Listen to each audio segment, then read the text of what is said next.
الرحمن الرحیم وبہ نستعین الحمدللہ رب العالمین والصلاة والسلام علی سید المرسلین وعلی آلہ وصحبہ اجمعین ومن ویڈیو بند ہے کہہ رہے ابھی چالو ہوا. الحمدللہ رب العالمین والصلاة والسلام علی سید المرسلین وعلی آلہ وصحبہ اجمعین ومن تبعہم بإحسان الی یوم الدین. اعوذ باللہ من الشیطان الرجیم. بسم اللہ الرحمن الرحیم. یظنون باللہ غیر الحق ظن الجاہلیہ یقولون هل لنا من الامر من شیء قل ان الامر کلہ للہ. وقال تعالی ويعذب المنافقين والمنافقات والمشركين والمشركات الظانين بالله ظن السوء عليهم دائرة السوء وغضب الله عليهم ولعنهم وأعد لهم جہنم وساءت مصيرا. محترم سامعین اور سامعات، آج کی اس مجلس میں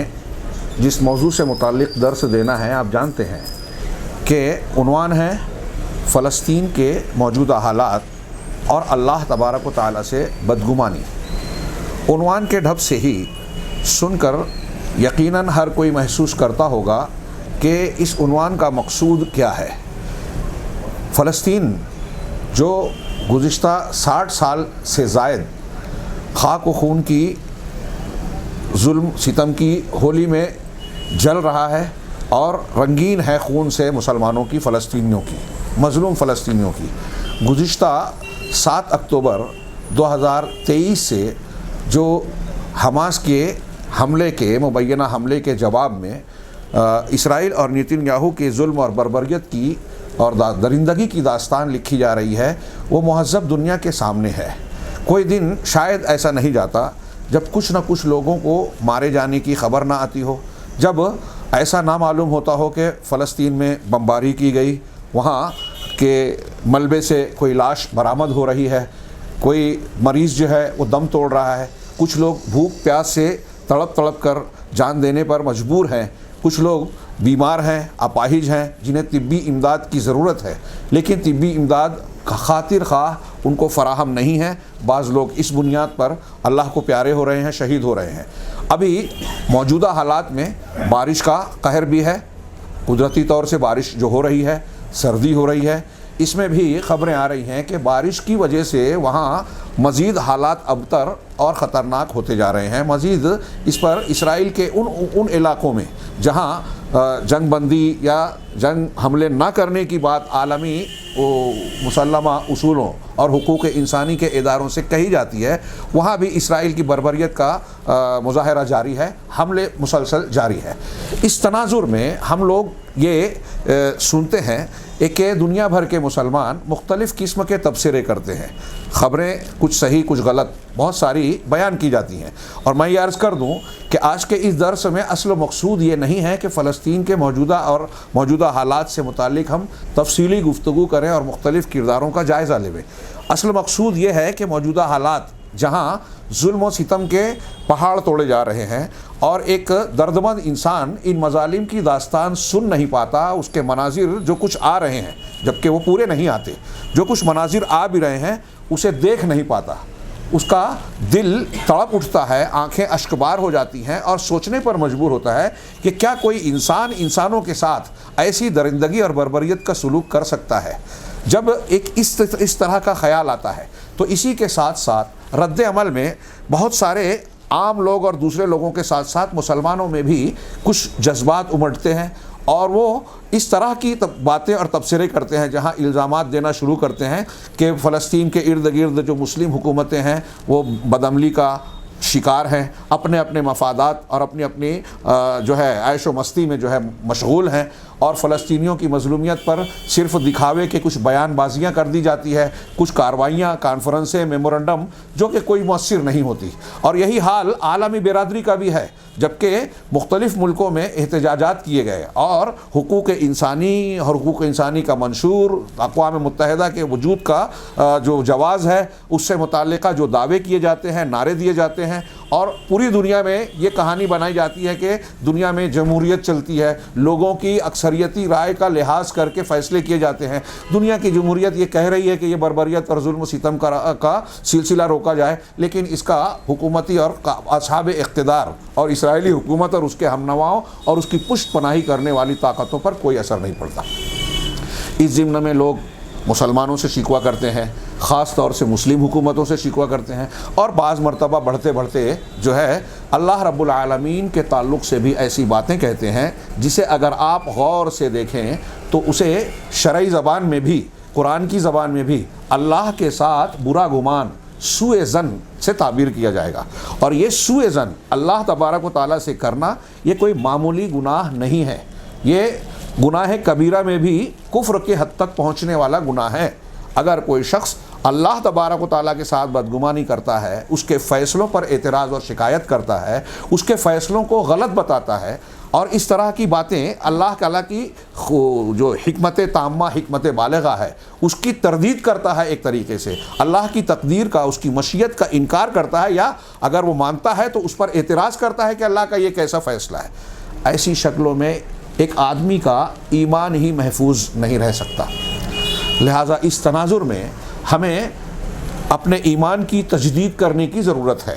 اور قرآن و حدیث کی روشنی میں جو واقعات ہمارے ساتھ، ہمارے ارد گرد یا مسلمانوں کے ساتھ پیش آتے ہیں، اور ظالموں کے جو حالات ہیں کہ ایک آدمی ظلم کر رہا ہے، ایک حکومت ظلم کر رہی ہے، اور بظاہر نظر آتا ہے کہ اس کو طاقت قوت مل رہی ہے، وہ ترقی کر رہی ہے، وہ آگے بڑھ رہی ہے، تو آدمی کے دل میں سوال اٹھتا ہے کہ اللہ رب العالمین کا یہ کیسا فیصلہ ہے کہ جو مظلوم ہیں وہ مارے جا رہے ہیں اور جو ظالم ہے وہ آگے بڑھتا جا رہا ہے۔ اس تناظر میں ہم کچھ باتیں عرض کرنا چاہتے ہیں۔ یہ بالکل صحیح ہے کہ فلسطین کے حالات بہت ہی دیگرگوں ہیں، اس سے پہلے شام کے حالات بھی تھے، اور ابھی وہاں تھوڑا سا معاملہ بظاہر پلٹا کھاتا ہوا نظر آ رہا ہے، اگرچہ ابھی پورے طریقے سے غبار صاف نہیں ہے کہ وہاں کیا کچھ پروگرامنگ اور منصوبہ بندی ہے عالمی طاقتوں کی، یہ ہر کوئی کہہ رہا ہے، لیکن یہ تو طے ہے کہ فلسطین ہو یا شام کا اسٹیج ہو، یا پھر یمن میں ہو یا کسی دوسرے ملک میں، اس سے پہلے عراق میں ہو چکا ہے، بوسنیا چیچنیا والے معاملات لوگ بھولے نہیں ہیں، افغانستان کی ایک جھوٹے الزام کے تحت اینٹ سے اینٹ بجائی گئی، یہی معاملہ عراق میں کیا گیا۔ ہر معاملے میں لاکھوں مسلمان بے گناہوں کو اور خاص طور سے سنی مسلمانوں کو نشانہ بنایا گیا، قتل و غارت گری کا نشانہ، اور پھر ان کی املاک کو، جائیداد کو، گھر بار کو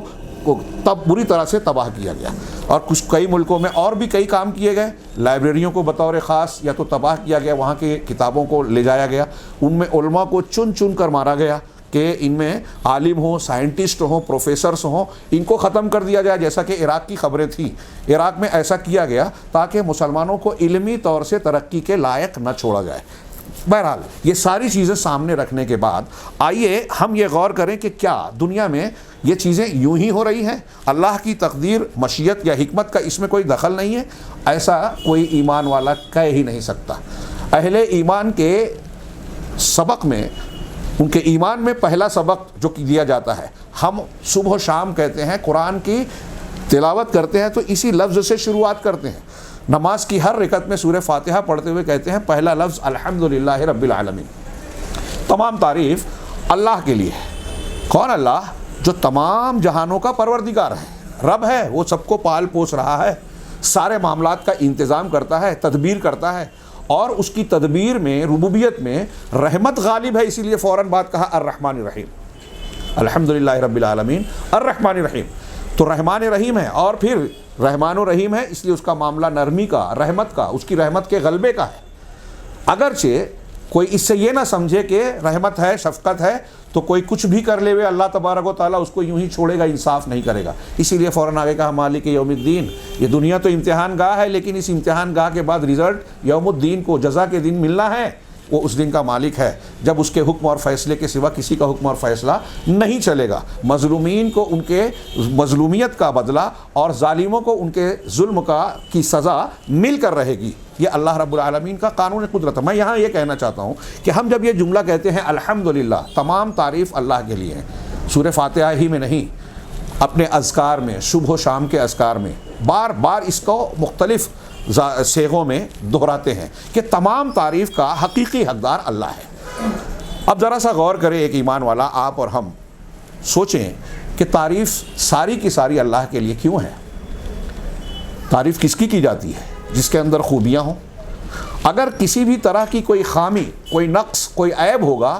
تو وہ تعریف کے لائق نہیں رہے گا، بلکہ مذمت کے لائق ہو جائے گا۔ جس کے اندر برائی ہو، عیب ہو،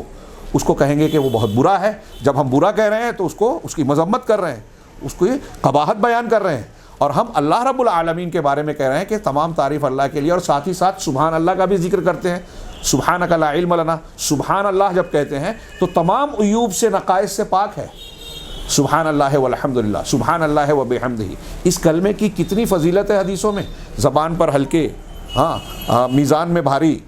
رحمان کے پسندیدہ، بخاری کی حدیث، آخری حدیث آپ سنتے رہتے ہیں۔ زبان پر ہلکے ہیں، میزان میں بھاری کیوں ہیں؟ رحمان کو پسند کیوں ہیں؟ اس لیے کہ اس ایک کلمے میں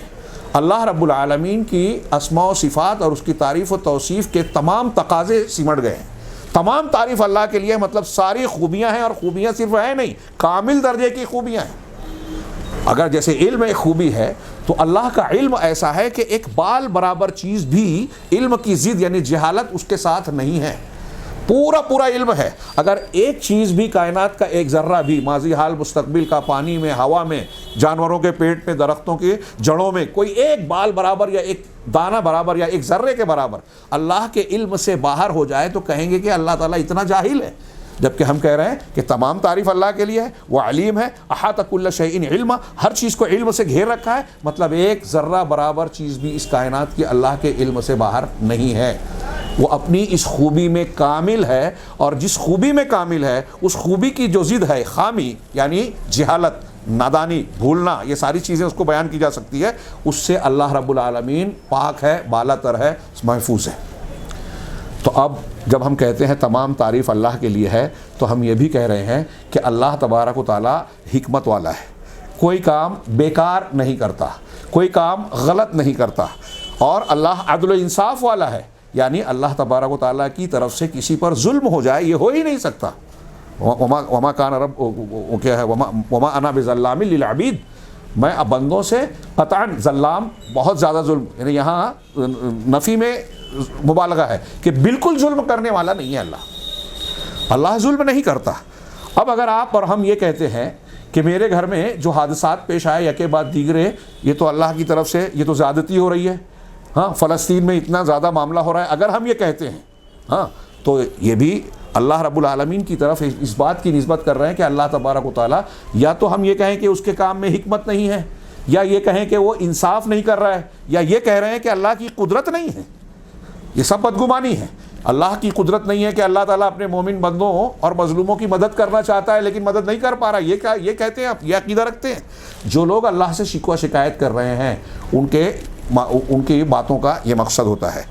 اس بات کا یقین رکھنا، ما شاء اللہ کان وما لم یشاء لم یکن، جو اللہ نے چاہا وہی ہوا، جو نہیں چاہا نہیں ہوا۔ اور اسی طریقے سے حضرت عبادہ نے اپنے بیٹے کو آخری وقت میں نصیحت کرتے ہوئے، جو سنن ابو داؤد کی حدیث ہے، کہا تھا کہ انک لن تجد طعم الایمان حتی تعلم ان ما اصابک لم یکن لیخطئک وما اخطأک لم یکن لیصیبک، کہ تم ایمان کی لذت اس وقت تک نہیں پا سکتے۔ بہت غور سے، ایمان کی لذت اگر ہمیں پانا ہے تو یہ کہہ رہے ہیں کہ اس وقت ملے گی جب یہ علم و یقین ہو۔ کیا یقین ہو؟ کہ جو تمہیں لاحق ہوا، تمہیں کوئی مصیبت آ رہی ہے، پریشانی آ رہی ہے، وہ اللہ نے لکھا ہے، تو جو تم کو مل گیا وہ چھوٹ نہیں سکتا تھا، اور جو نہیں ملا وہ مل نہیں سکتا تھا، جو چھوٹ گیا وہ مل نہیں سکتا تھا۔ پھر اس کے بعد وہ تقدیر والی، اللہ کے رسول نے فرمایا کہ ہر چیز کو اللہ نے تقدیر میں لکھا ہے۔ تو یہ تقدیر پر ایمان کا تقاضا بھی ہے کہ یہ آدمی سمجھ کے اور جان کر رکھے کہ جو کچھ ہو رہا ہے وہ اللہ کی تقدیر سے ہو رہا ہے، اور جو کچھ ہوا ہے وہ اللہ کی حکمتوں سے خالی نہیں ہے، بے حکمت نہیں ہے، ظلم نہیں ہے، اللہ کا ظلم نہیں ہے، قطعی نہیں۔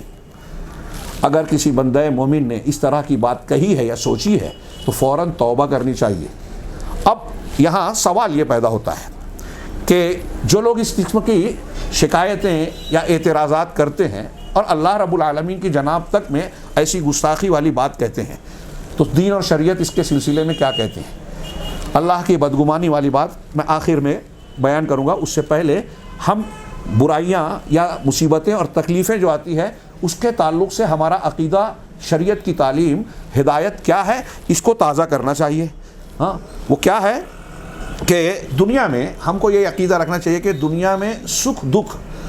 ہاں، انسانی زندگی میں نشیب و فراز، اور خاص طور سے خوشی کے ساتھ یا خوشی کے بغیر جو مصیبتیں آتی ہیں،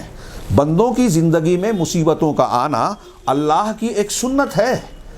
اللہ رب العالمین نے جیسے خیر پیدا کیا بندوں کے حق میں، ایسے ہی خیر کی ضد جس کو ہم شر کہتے ہیں، اللہ نے جس کو پیدا کیا وہ شر محض شر نہیں ہے۔ یہ ایک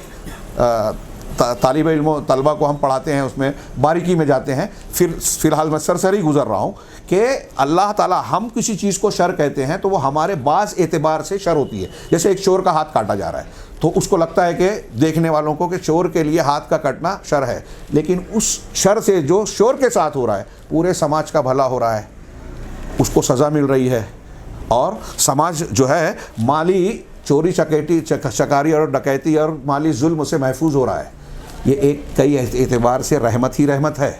تو بظاہر ایک چیز ہم کو جو زحمت نظر آتی ہے اس میں اللہ رب العالمین کی بہت سی حکمتیں ہیں۔ میں نے اپنے بعض دروس میں اس کا ذکر کیا، ابھی میں بیان کرنے لگوں تو درس کا بیشتر حصہ چلا جائے گا کہ دنیا میں ایک سوال اٹھاتے ہیں لوگ کہ دنیا میں جب اللہ تبارک و تعالیٰ بہت سی چیزوں کو ناپسند کرتا ہے اور اس کو نہ سمجھنے سے جبریہ قدریہ جیسے لوگ گمراہی کا شکار ہو گئے، اور یہ اللہ کے ساتھ بدگمانی کرنے والے منافقین اور مشرکین اور ان کے طریقے پہ چلنے والے بعض جاہل مسلمان وہ بھی چلے گئے۔ وہ یہ سوچتے ہیں کہ جب اللہ تبارک و تعالیٰ نے فلاں چیز کو اللہ پسند نہیں کرتا تو اس کو اللہ نے پیدا کیوں کیا، کفر کو پیدا کیوں کیا؟ قدریہ نے کہہ دیا کہ اللہ بندوں کے افعال کے خالق خود بندے ہیں، اللہ پیدا نہیں کرتا، یہ کفر ہے، کیونکہ ربوبیت اللہ ہے، ہم کو بھی پیدا کیا، ہمارے اعمال کو بھی پیدا کیا۔ یہ قرآن کہتا ہے واللہ خلقکم وما تعملون، اللہ نے تم کو بھی پیدا کیا اور تمہارے اعمال کو بھی۔ وہ کہتے ہیں اعمال کو پیدا نہیں کیا۔ کیوں کہتے ہیں؟ وہ یہ کہتے ہیں کہ اس لیے کہ ہمارے اعمال بہت سے برے ہوتے ہیں۔ تو اگر یہ کہیں کہ اللہ نے ہمارے عمل کو پیدا کیا تو اب ایک انسان چوری کر رہا ہے، گالی گلوچ کر رہا ہے، جھوٹ بول رہا ہے، تو اللہ نے اس عمل کو پیدا کیا تو یہ اللہ رب العالمین کی طرف غلط چیز کی نسبت ہو جائے گی، ایسا ان کا سمجھنا ہے۔ یہ ان کی غلط فہمی اور فہم کی انتہائی بڑی مسٹیک اور غلطی ہے۔ اصل میں ہمارے اندر یا بندوں کے اندر جیسی چاہت، جذبہ اور دل کی جو نیت ہوتی ہے، میلان ہوتا ہے، اللہ رب العالمین اس کو ویسی توفیق دیتا ہے۔ بندے کی بھی مشیت ہے، اور بندے کی مشیت اس وقت نافذ ہوتی ہے، مشیت یعنی چاہت، میں ایک کام کرنا چاہتا ہوں۔ ہاں، مثلا ہمارے یہاں بیٹھے ہوئے کسی انسان کو میں ایک تھپڑ مار دوں، میں ایسا چاہتا ہوں، کر سکتا ہوں، لیکن اگر اللہ نہ چاہے تو میری طاقت ہونے کے باوجود میں نہیں کر سکتا۔ ایسے بہت سے پروگرام ہمارے ہوتے ہیں کہ کامیاب نہیں ہوتے، وما تشاؤون الا ان یشاء اللہ رب العالمین۔ تو بہرحال مختصر یہ کہ بندے کے اوپر جو بھی معاملات آتے ہیں وہ اللہ کی مشیت اور اس کی تقدیر کا فیصلہ ہوتا ہے، نمبر ایک۔ اور اللہ کی مشیت اور تقدیر جو بھی متعین ہے وہ اس کی حکمتوں اور علم کے ساتھ ہے۔ علم کے ساتھ جب ہم کہہ رہے ہیں تو یہ یاد رکھیے کہ اللہ تبارک و تعالیٰ کا ظلم نہیں ہے اس کی طرف، بلکہ جو میں نے کہا کہ شر کو جو اللہ نے پیدا کیا، ابھی بحث چھیڑ رہا تھا، میں ذکر اشارہ کر رہا تھا، اس کی بہت سی حکمتیں ہیں، بہت سی حکمتیں۔ اس سے اللہ تبارک و تعالیٰ کی قدرت کاملہ ظاہر ہوتی ہے، اللہ تعالیٰ کے اسماء و صفات کے اثرات اور نتائج، جیسے وہ رحمان الرحیم ہے تو رحمت کے اثرات ظاہر ہوتے ہیں، وہ ذو انتقام ہے، ہاں، وہ شدید العقاب ہے، تو گنہگار پر اس کی شدید العقاب ہونے کی صفت کا اظہار ہوگا، یہ ایک چیز۔ اس کے علاوہ ایک پہلو یہ شر کے پیدا کرنے کی حکمت، یہ میں ایک حکمتیں سرسری طور سے بیان کر رہا ہوں کہ مثال کے طور پہ اللہ کو توبہ کرنا بہت پسند ہے، توبہ کرنا پسند ہے، تو توبہ کون کرے گا؟ جو گناہ کرے گا وہی کرے گا نا۔ تو اگر گناہ نہ ہوتا تو آدمی گناہ کا ارتکاب کر کے شرمندہ ہو کر اللہ کے جناب میں ندامت کے آنسو بہاتا، کیسے بہاتا؟ اس پسندیدہ چیز کے لیے گناہ کا وجود ضروری ہے۔ اسی طریقے سے اللہ کو یہ پسند ہے کہ بندہ اللہ کی دوستی کے لیے دنیا کے لوگوں کی پرواہ نہ کرے۔ میرے رشتہ دار، گاؤں محلے ٹولے کی ایک محبت ہے، میں اگر آج جیسے ہم لوگ بیان کر رہے ہیں، بہت سے لوگوں کا شرک بیان کرتے ہیں کہ قبروں پہ جا کے اللہ سے استدعا کرتے ہیں. ابھی ہم نے بیان کیا کہ بھائی وحدت الوجود کا عقیدہ کفر ہے، حالانکہ اس کو ڈاکٹر فلاں اور فلاں فلاں بیان کر رہے ہیں، صوفیہ بیان کر رہے ہیں. جب ہم اس کا رد کرتے ہیں تو جو ماننے والا ہے اس کو برا لگتا ہے. تو ظاہر سی بات ہے کہ اس کو برا لگ رہا ہے تو مجھ سے ناراض ہو رہا ہے. اب میں ان کی ناراضگی کا خیال کر کے بیان نہ کروں تو اس کا مطلب یہ ہوا کہ اللہ تبارک و تعالیٰ کے خلاف بدعقیدگی کو اختیار کیا جا رہا ہے، اس کی شریعت کے خلاف امتحان میں فیل ہونے کا راستہ اختیار کیا جا رہا ہے دنیا کے. اور ہم کچھ نہ بولے، یعنی اللہ کو ناراض کریں. اللہ جو کہہ رہا ہے کہ نیکی کا حکم دو، برائی سے روکو، تو ہم شرک اور کفر سے نہیں روک رہے ہیں. برائی سے روکنے کا مطلب صرف یہ نہیں کہ الٹے ہاتھ سے نہیں سیدھے ہاتھ سے کھاؤ، داہنی کروٹ پہلے سویا کرو، مسواک کیا کرو، یہ فضائل والی بات. سب سے پہلے یہ بتاؤ کہ شرک مت کرو، بدعت مت کرو، غلط منہج کو اختیار نہ کرو، اللہ اور رسول کی بات کے سامنے دوسروں کی بات نہ مانو. یہ سب سے اہم بات ہے، بنیادی بات ہے. اب اس کو بیان کرنے سے کسی کو برا لگتا ہے تو ہم بیان کرنا چھوڑ دیں. تو یہ میں ڈر گیا یا اللہ رب العالمین کے امتحان میں فیل ہو گیا. لوگوں کا ڈر اللہ کے ڈر پر غالب آ گیا، یا اللہ کی محبت کے مقابلے میں لوگوں کی محبت غالب آ گئی کہ بیوی بچے اور فلاں کی محبت میں اللہ تعالیٰ کے دین کو طاق میں رکھ دیا اور حلال حرام کی تمیز کیے بغیر ان کا پیٹ بھرنے کی کوشش کر رہا ہوں. یہاں یہ ہوا کہ اب حرام خوری جو ہے وہاں امتحان ہو رہا ہے کہ آپ دولت کی محبت میں اپنے بچوں کا دنیا کا مستقبل اور چمک دمک کے پیچھے بھاگ کر اللہ کی حرام کی بھی چیز کو اگر اختیار کر رہے ہیں تو اس کا مطلب یہ کہ آپ اللہ تبارک و تعالیٰ سے زیادہ دنیا سے محبت کرتے ہیں، دنیا کے لوگوں سے محبت کرتے ہیں. تو یہ جب کوئی برائی کر رہا ہے اس کو روکنا اللہ کو پسند ہے. زبان سے روکنا زبان کا جہاد ہے.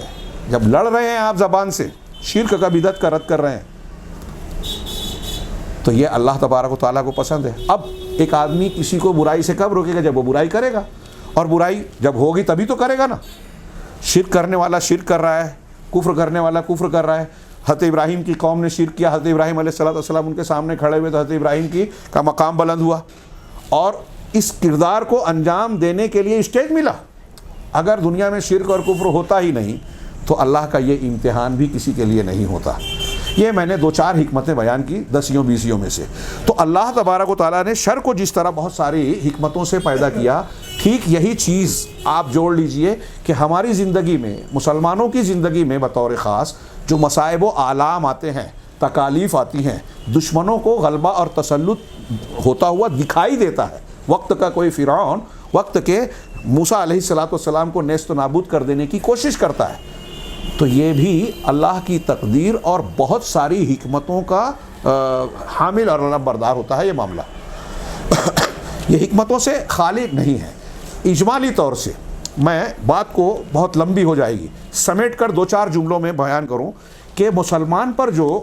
مصیبت پریشانی آلام آتے ہیں تو اس کو 2 پہلو سے دیکھیے. اگر ایک آدمی سچے ایمان والا ہے، متقی پرہیزگار ہے اور پریشان ہو رہا ہے تو اس کی یہ پریشانی اللہ تبارک و تعالیٰ کی جانب سے صبر کا، استقلال کا، اس کی ثابت قدمی کا اور اس کے ایمان کا، اس کے ایمان کے خالص اور پختہ ہونے کا امتحان ہے، آزمائش. اور دوسرا، ان امتحانات سے گزرنے کے بعد جب وہ کامیابی سے آگے بڑھتا ہے تو اس کے درجات بلند ہوتے ہیں. دنیا اور آخرت میں اس کا مقام اللہ رب العالمین اوپر اٹھاتا ہے اور اس کو اجر عظیم اور مغفرت کے انعام سے نوازتا ہے. مسلمانوں پر آنے والی مصیبت کا یہ صلہ ایک پہلو یہ ہے. اگر کوئی مسلمان ہے لیکن وہ گناہ کر رہا ہے، نافرمانیاں کر رہا ہے، کچھ شرکیہ امور کو اختیار کرتا ہے، کچھ بدعات کا ارتکاب کر رہا ہے، اختلافات کر رہا ہے، دین پر توجہ نہیں دے رہا ہے، دنیا داری میں لگا ہے، حلال حرام کی تمیز نہیں کرتا، سود خوری کر رہا ہے، تو ان میں سے میں نے چند کا نام لیا، ایسے بہت سے گناہ ہیں. آپ قرآن و حدیث کو اٹھائیے. اللہ تبارک و تعالیٰ نے وعیدیں سنائی ہے کہ جو سود کا لین دین ختم نہیں کرتا وہ اللہ اور رسول سے جنگ کے لیے تیار رہے، اعلان کر دے.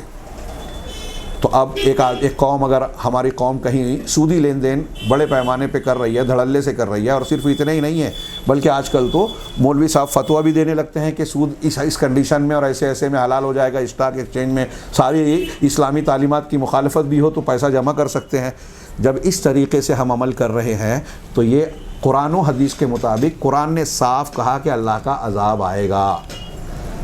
جس قوم میں زنا عام ہوگا ان کو یہ عذاب ملے گا، جہاں ناپ تول میں کمی ہوگی، حق حقوق میں لوگ دوسروں کے حقوق کو ماریں گے، وہاں یہ عذاب آئے گا، جہاں زکوٰۃ روکی جائے گی وہاں یہ عذاب آئے گا کہ بارش روک دی جائے گی، اور پھر زنا اور اس میں نئی بیماریاں آئیں گی، ہاں دشمن تم پر مسلط ہو جائے گا۔ اللہ کے رسول صلی اللہ علیہ وسلم نے، شریعت نے صاف صاف بتا دیا۔ تو اب اگر مسلمانوں پر مصیبت آ رہی ہے، ہندوستان میں ہو، پاکستان بنگلہ دیش میں ہو، یا پھر فلسطین اور شام میں ہو، یمن میں، عراق میں ہو، کہیں بھی اگر مصیبت آ رہی ہے، پریشانی آ رہی ہے، تو مسلمانوں کو اس تناظر میں غور کرنا چاہیے کہ نیک مسلمانوں پر آنے والی مصیبت اس کے لیے رفع درجات اور اجر و ثواب کا باعث ہوتی ہے، امتحان ہوتی ہے، اور ایک مسلمان جو گناہ گار ہے اس پر آنے والی مصیبت مکافات عمل کا نتیجہ ہو سکتی ہے، اللہ تبارک و تعالیٰ کی جانب سے تعزیانہ اور تنبیہ کا معاملہ بھی ہو سکتا ہے۔ یہ دو باتیں میں نے بیان کی، ان دو باتوں میں سے ہر ایک بات کے لیے اختصار سے میں دلیلوں کی طرف اشارہ کروں۔ پہلی بات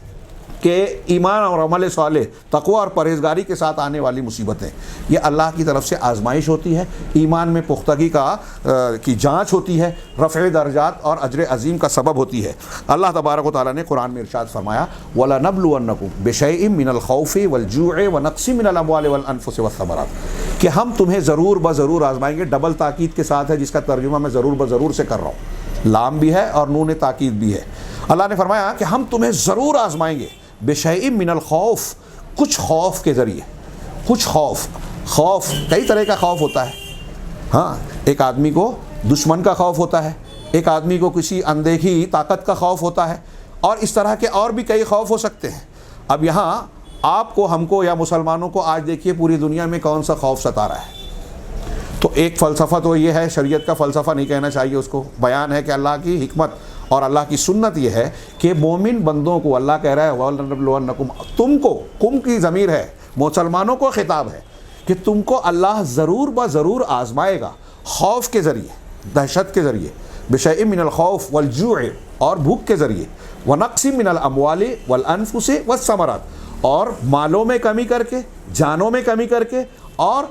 پھلوں کی کمی کے ذریعے سے۔ مال میں کمی کہ آپ کا نقصان ہو جائے، دشمن نے حملہ کیا، آپ کا کارخانہ کاروبار جو ہے تباہ ہو جائے، آپ کا گھر جو ہے نیست و نابود اور تہس نہس ہو جائے۔ اسی طریقے سے جان میں کمی یہ ہے کہ آپ کا، میرا کوئی رشتہ دار ہمارے جیتے جی انتقال کر جائے تو ہمارے جان کی کمی ہو رہی ہے۔ فلسطین میں اور دوسری جگہوں پہ قتل ہو رہا ہے، املاک کو توڑا گیا، گھروں کو اجاڑ دیا گیا، ہمارے یہاں بھی بلڈوزر چل رہے ہیں، کہیں پہلے گھروں پہ چلتے تھے، ابھی مارکیٹ وغیرہ پہ بھی چل رہے ہیں۔ تو اللہ نے فرمایا کہ بِشَيْءٍ مِّنَ الْخَوْفِ وَنَقْصٍ مِّنَ الْأَمْوَالِ وَالْأَنفُسِ، پھلوں میں کمی کہ کھیتی باڑی ہے، آپ نے فصل لگائی، باغ لگایا، اور پھلوں میں کمی آ گئی، فصل تباہ ہو گئی، اس کے ذریعے سے اللہ کیا کہہ رہا ہے؟ ضرور ضرور آزمائے گا۔ اللہ کی بات ہے، اور اتنی پختگی سے کہ یہ ہونا ہی ہے، طے ہے اللہ کی طرف سے، اس میں کوئی شک شبے کی بات ہی نہیں ہے۔ دنیا دارالامتحان ہے، آخرت دارالجزا ہے، تو یہاں امتحان سے گزرنا ہے۔ اب یہ امتحان آئے گا تو کچھ لوگ ہیں جو جزا فضا کرتے ہیں، اللہ سے شکوہ شکایت کر رہے ہیں، اللہ کی تقدیر پر، اس کی حکمت بالغہ پر اعتراض کر رہے ہیں، ارے اللہ کی مدد نہیں آ رہی ہے، ارے اللہ تبارک و تعالیٰ کو ماننے والے ایسے معصوم بچے، عورتیں، بوڑھے اس طرح سے کاٹے مارے جا رہے ہیں، ان کے ساتھ اس طرح ظلم زیادتی ہو رہی ہے اور کوئی مدد نہیں آ رہی ہے۔ اگر آپ نے اس طرح کی باتیں کی تو آپ اللہ تبارک و تعالیٰ کی اس حکمت اور آزمائش میں اپنے آپ کو ناکامیاب بتا رہے ہیں کہ اللہ نے آزمایا تو آپ فیل ہو گئے۔ کامیاب کون ہوگا؟ اسی آیت میں آگے کہا وَبَشِّرِ الصَّابِرِينَ، صبر کرنے والوں کو بشارت دے دیجئے۔ الَّذِينَ إِذَا أَصَابَتْهُم مُّصِيبَةٌ قَالُوا إِنَّا لِلَّهِ وَإِنَّا إِلَيْهِ رَاجِعُونَ، یہ کون لوگ ہیں کہ جب انہیں کوئی مصیبت لاحق ہوتی ہے تو کہتے ہیں کہ ہم اللہ کے لیے ہے اور اسی کی طرف لوٹ کر جانا ہے۔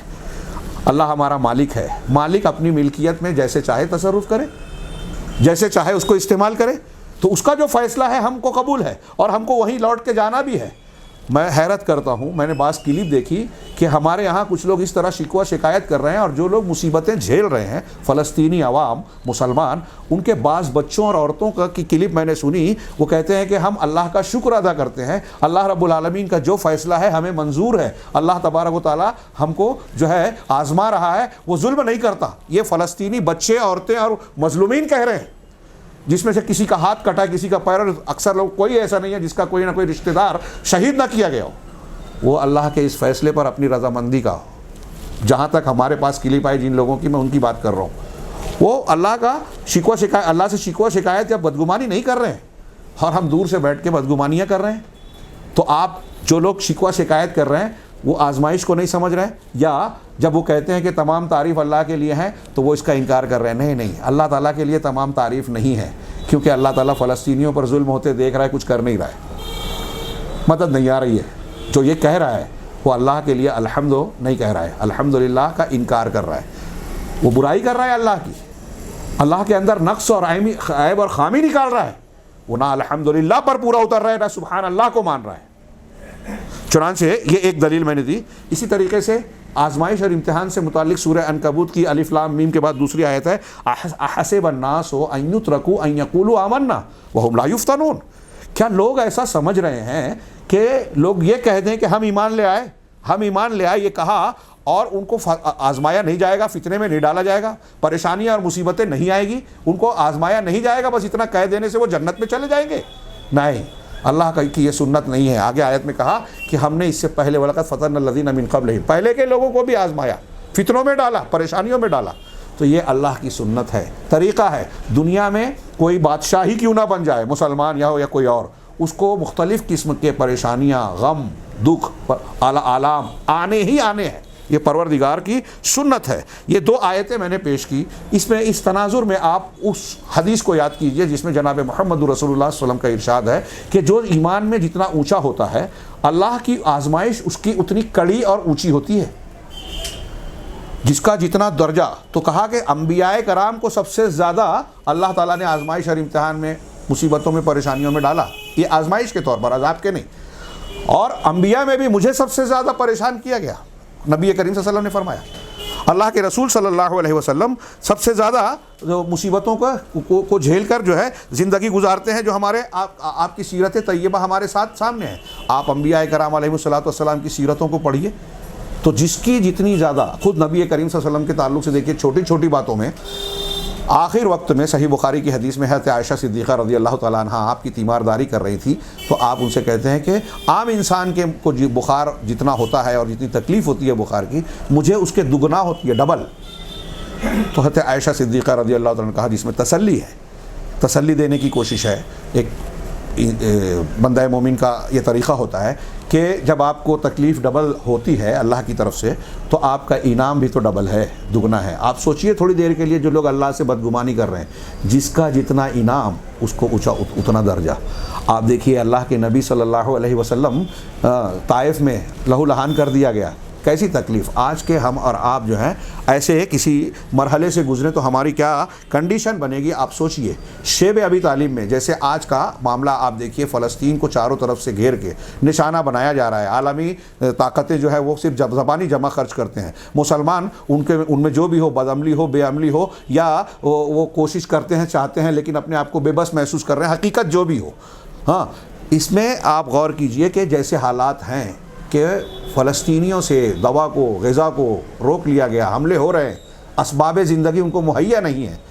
ایسی ہی کنڈیشن شیب ابی طالب میں 3 سال کے لیے جناب محمد رسول اللہ صلی اللہ علیہ وسلم اور آپ کے اوپر اس وقت ایمان لائے ہوئے جو مکی دور میں تھے, اور پھر آپ کے خاندان قریش کے, آپ کے خاندان کے لوگ, خانوادے کے کچھ مشرکین بھی آپ کے ساتھ 3 سال تک ابی طالب, شیب ابی طالب جو ایک گھاٹی ہے پہاڑی کی, اس کے کنارے تھے. اہل مکہ نے ان کا مکمل بائیکاٹ کر رکھا تھا, معاشی مقاطعہ, کوئی چیز دی نہ جائے, لی نہ جائے, کھانے پینے کی چیز بھی فراہم نہ کی جائے. ہاں, نتیجہ یہ نکلتا تھا کہ بچے بھوک سے تڑپتے تھے, بلکتے تھے. اس وادی سے جو ہے رونے کی, چیخنے چلانے کی آواز مکہ والوں کے گھروں تک پہنچتی تھی. سوچئے وہ کنڈیشن, ہاں, کہ ایسی کنڈیشن تھی کہ لوگ پتے اور درختوں کی چھال کو چبانے اور چوسنے پر مجبور ہوئے. اتنے شدید حالات ان کو پیش آئے جو جناب محمد رسول اللہ صلی اللہ علیہ وسلم اور آپ کے ساتھ شروع میں سابقون الاولون, شروع میں ایمان لانے والے, جن کا درجہ دنیا میں بعد کا کوئی انسان حاصل نہیں کر سکتا. انہوں نے جو ایک مد آدھا مد خرچ کیا, اللہ کے رسول نے فرمایا بعد کا آدمی احد پہاڑ کے برابر سونا خرچ کر کے بھی اس درجے کو نہیں پہنچ سکتا. کیا مقام تھا اور ان کی کیسی آزمائش تھی، اس کے بعد والوں کے لیے، ہمارے اور آپ کے لیے آپ دیکھیے تو ویسی آزمائش اور ویسے معاملات بھی نہیں تھے۔ صحابہ کرام کے حالات ہجرت سے پہلے کے خاص طور سے میں صرف اشارہ کر سکتا ہوں، اس لیے کہ وقت اس بات کی اجازت نہیں دیتا کہ میں ان واقعات کا تذکرہ کروں جہاں مکہ کی وادی میں، شہر اور بستی میں مظلوم مسلمانوں کی چیخیں آہیں سنائی دیتی تھی، ان کے آنسو بہتے تھے، انہیں گرم ریت پر گھسیٹا جا رہا ہے، گرم پتھر ان کے سینوں پر رکھا جا رہا ہے، دھونی دی جا رہی ہے، قتل کیا جا رہا ہے۔ سمیہ رضی اللہ تعالی عنہ کو شرمگاہ پر برچا لگا کے جو ہے قتل کر دیا گیا، لیکن وہ اپنے ان کے پایہ استقلال میں کوئی ڈگمگاہٹ نہیں آئی، پیچھے نہیں ہٹے۔ کتنی بڑی بات ہے، سوچئے، غور کیجئے، یہ بہت بڑا امتحان تھا۔ ہاں، بنی اسرائیل کا واقعہ، موسیٰ علیہ السلام کا جانا، فرعون کا برسہ برس انہیں غلام بنائے رکھا۔ آج فلسطین کے معاملات بھی بہت طویل ہو چکے ہیں، اس میں کوئی شک نہیں ہے، ہاں اس میں نشیب و فراز آتے رہے، اور ابھی گزشتہ 1.5 سال سے لگ بھگ جو ہے لوگ کہتے ہیں کہ آن ریکارڈ کچھ 50,000 کے آگے پیچھے کی تعداد بتاتے ہیں، اور باقی لوگ کہتے ہیں کہ حقیقت میں 1.5 لاکھ سے زیادہ اموات اور شہادتیں ہو چکی ہیں۔ یہ ایک سامنے رکھیے۔ ایسے ہی آپ دیکھیے کہ فرعون نے کتنے لمبے عرصے تک بنی اسرائیل کو اپنا جو ہے غلام بنا کر رکھا تھا، اور بہت شدید قسم کے مظالم ڈھاتا تھا۔ اور تھوڑی دیر کے لیے سوچیے، آپ قرآن میں پڑھتے ہیں لیکن ہم لوگ سرسری گزر جاتے ہیں کہ اس کی طرف سے یہ اعلان ہوا اور اس کے سپاہی گھر گھر جا کر نوزائیدہ بچوں کو قتل کرتے تھے۔ ایک نبی آنے والا ہے جو فرعون کی حکومت کے لیے چیلنج بنے گا، بنی اسرائیل کو آزادی دلائے گا۔ اس قسم کے چرچے کو جب اس نے بنی اسرائیل کے حوالے سے سنا، یہ پچھلی کتابوں میں ایسی خبر ہے ایک نبی آنے والے ہیں، تو اس نے بنی اسرائیل کے بچوں کو قتل کرنا شروع کیا۔ بچوں کا قتل، سوچئے تھوڑے، ابھی ایک بچہ پیدا ہو رہا ہے، پتہ چلا لڑکا ہے، اس کو قتل کر دو۔ کیا چھوٹی موٹی آج ہمارے سماج میں جو اولاد والے ہیں یا فلسطین کے بچوں کا جو منظر ہم دیکھ نہیں پا رہے ہیں، ویسا ہی سوچئے وہاں ہوتا تھا کہ بچوں کو قتل کیا جا رہا تھا۔ لیکن آج جب ہم اسے بیان کرتے ہیں، قرآن کی آیتوں میں پڑھتے ہیں، تو اس واقعے کے بعد ہم کو فوراً یہ معلوم ہو جاتا ہے کہ فرعون اتنے ظلم جبر کے بعد بالآخر اپنے کیفر کردار کو پہنچا، تو ہمیں تسلی ہوتی ہے۔ لیکن جب واقعات سے ہم گزرتے ہیں تو ہم شکوہ شکایت کرنے لگتے ہیں، ایسا سوچتے ہیں کہ اگر آج کہیں سے مسلمان پر یا کسی بے گناہ پر کوئی تماچا، کوئی تھپڑ، کوئی گولی آئی یا بلڈوزر چلا یا بم گرا تو فوراً اللہ کا عذاب آ جانا چاہیے، فوراً اس مظلوم کو جو ہے راحت مل جانی چاہیے، تو پھر امتحان کہاں رہے گا؟ اللہ رب العالمین کی حکمتوں کو ایسا سوچ کے ہم لوگ فراموش کر جاتے ہیں۔ تو بہرحال اسی طریقے سے ایک پہلو یہ دیکھیے کہ میں نے کہا کہ یہ آزمائش ہوتی ہے، امتحان ہوتا ہے، ساتھ ہی ساتھ شہید کا مرتبہ، اللہ کے راستے میں ایک آدمی شہید ہو گیا۔ میں جو کہہ رہا ہوں اس پر توجہ دیجیے، اس لیے کہ تفصیل میں نہیں جا رہا ہوں۔ ایک آدمی مارا گیا، ہم کو دکھ ہوا، دنیاوی اعتبار سے واقعی جان کا خسارہ نظر آتا ہے، لیکن شرعی، دینی اور حقیقی اعتبار سے دیکھیں، واقعی اگر وہ اہل صاحب ایمان ہے، توحید والا ہے اور اللہ کے راستے میں گیا ہے یا مظلوم مارا گیا ہے، تو اس کا درجہ شہادت کا ہے، شہید کا ہے۔ شہید کا کیا درجہ قرآن نے بیان کیا؟ لا تقولوا لمن يقتل في سبيل الله اموات بل احیاء ولكن لا تشعرون۔ ایک جگہ بل احیاء عند ربهم يرزقون، کہ جو اللہ کے راستے میں مارا جا رہا ہے اس کو مردے مت کہو، بلکہ وہ اللہ کے ہاں زندہ ہیں، لیکن تم سمجھتے نہیں ہو۔ اب یہ زندہ بول کے ان کی قبر پہ جو ہے جمع نہ ہو جائیں، ان کی زندگی ایسی ہے جو دنیا کی زندگی کے جیسی نہیں ہے، تمہاری سمجھ کے باہر ہے۔ ہاں، اور ایک حدیث میں سورہ آل عمران کی آیت میں ہے کہ اللہ کے پاس ان کو روزی دی جا رہی ہے، اور حدیث میں اس کی تشریح یہ ہے کہ شہداء کی روحیں جنت میں سبز قالب کے پرندوں میں جو ہے چہچہاتی ہیں اور اللہ کے انعامات سے لطف اندوز ہوتے ہیں۔ تھوڑی دیر کے لیے غور کیجئے، ہمارے نزدیک ایک شہید ہونے کے بعد دنیا سے چلا گیا، ویسے بھی ہر انسان کو اس دنیا سے جانا ہے، تو اس سے بڑھ کر کسی کی خوش قسمتی کیا ہو سکتی ہے کہ اس کی جان اللہ کے راستے میں جائے، اس کی جان ایسی حالت میں جائے کہ اللہ کی طرف سے اسے شہادت کا درجہ ملے، کہ جنت میں ڈائریکٹ دوسرے علیین میں جائیں نیک لوگ، لیکن وہ ڈائریکٹ براہ راست جنت میں داخل کیا جائے۔ اللہ کے نبی صلی اللہ علیہ وسلم، اور پھر ان کے احد کے شہداء کے بارے میں جو حدیث ہے کہ اللہ کے رسول صلی اللہ علیہ وسلم ان کے بارے میں کہا کہ اللہ نے پیغام دیا کہ شہداء احد سے اللہ تعالیٰ نے جنت میں سوال کیا کہ کیا تمہیں کچھ اور چاہیے؟ تو انہوں نے کہا کہ ہم جو چاہتے تھے اس سے بڑھ کر ملا۔ کئی مرتبہ پوچھنے کے بعد جب ان کا اللہ کا سوال پھر ہوگا تو شہداء احد نے جواب دیا، یا شہداء یہ جواب دیتے ہیں کہ اے اللہ، اگر تو پوچھ ہی رہا ہے کہ ہم کو کیا چاہیے. تو اب ایک خواہش یہ ہم بیان کر رہے ہیں کہ تو ایک کام کر کے اللہ رب العالمین ہمیں پھر سے دنیا میں بھیج دے. دنیا جس سے آئے ہیں ہم پھر سے دنیا میں بھیج دے تاکہ ہم پھر سے تیرے راستے میں اپنی جان قربان کریں, شہید ہوں. نبی کریم صلی اللہ علیہ وسلم کہیں کہ اگر میری امت پر لولا ان اشق علی امتی لوددت ان اقتل فی سبیل اللہ ثم احیا ثم اقتل ثم احیا ثم اقتل. غضب کی فضیلت ہے. اللہ کے نبی صلی اللہ علیہ وسلم کہ اگر میری امت پر اس بات پر یہ شاک نہ ہوتا تو میں یہ پسند کرتا کہ اللہ کے راستے میں مجھے قتل کیا جائے, پھر زندہ کیا جائے, پھر قتل کیا جائے, پھر زندہ کیا جائے, پھر قتل کیا جائے. ایک چیز جو ہمیں ٹھیک ہے وہ مظلومیت ہے, اس کا میں یہ مطلب یہ نہیں بیان کرنا چاہتا کہ یہ ظلم نہیں ہے, وہ ظلم ہو رہا ہے, ظالم کی طرف سے ظلم ہو رہا ہے, لیکن جو مظلوم ہے اگر اس کو شہادت کا درجہ مل رہا ہے تو حقیقت میں اس کا نقصان نہیں, بہت بڑا فائدہ ہو رہا ہے. یہ حکمت اللہ کی غور کیجئے کہ وہ بندے کو نواز رہا ہے. صحابہ کرام اور سلف میں ایک بڑی تعداد آپ کو ایسے ملے گی جو اللہ سے دعا کرتے تھے کہ اللہ تیرے راستے میں شہادت دے مجھے, کیونکہ شہید کے ایسے اعلیٰ اور اونچے درجے کا اللہ تبارک و تعالیٰ نے وعدہ فرمایا ہے ہاں کہ وہ زندہ ہیں, دوبارہ دنیا میں آنے کی آرزو کریں گے تاکہ پھر سے شہید کیے جائیں. تو جس شہادت پر ہم اللہ سے شکوہ کر رہے ہیں, بدگمانی کر رہے ہیں کچھ لوگ, وہ شہید یہ چاہتا ہے کہ پھر سے آؤں اور پھر سے مارا جاؤں. تو اللہ نے جواب, اللہ شہداء کو جواب دیتا ہے کہ نہیں, یہ میرا طے شدہ معاملہ ہے کہ دنیا سے جو آ جائے گا وہ واپس نہیں جاتا. جو لوگ ایسا عقیدہ رکھتے ہیں 15 شعبان کے حوالے سے یا شیاطینوں اور دوسرے روحوں کے بھٹکنے کے حوالے سے کہ مرنے والوں کی روح بھٹکتی ہے, کسی کے پاس آتی ہے, آ کے کوے کی شکل میں ہمارے گھر پہ کھاتی ہے, ایسا عقیدہ رکھتے ہیں, وہ اس حدیث کو سمجھیں کہ اللہ تعالیٰ شہیدوں سے پوچھے گا کہ کیا چاہیے اور وہ کہیں گے کہ پھر سے دنیا میں بھٹکا کہ یہ نہیں ہو سکتا. تو جن سے پوچھے گا ان کو نہیں بھیج رہا ہے تو دوسری روحیں کیسے بھٹک سکتی ہیں؟ روحیں علیین یا سجین میں ہوتی ہے. یہ آزمائش کا اور رفع درجات کا پہلو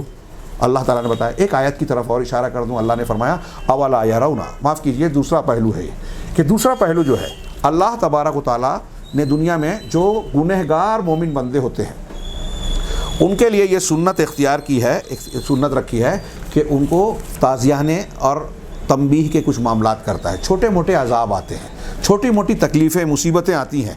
اور ان سے نکلنے کے لیے اللہ رب العزت جھجھوڑتا ہے, جگاتا ہے چھوٹے عذاب کے ذریعے سے.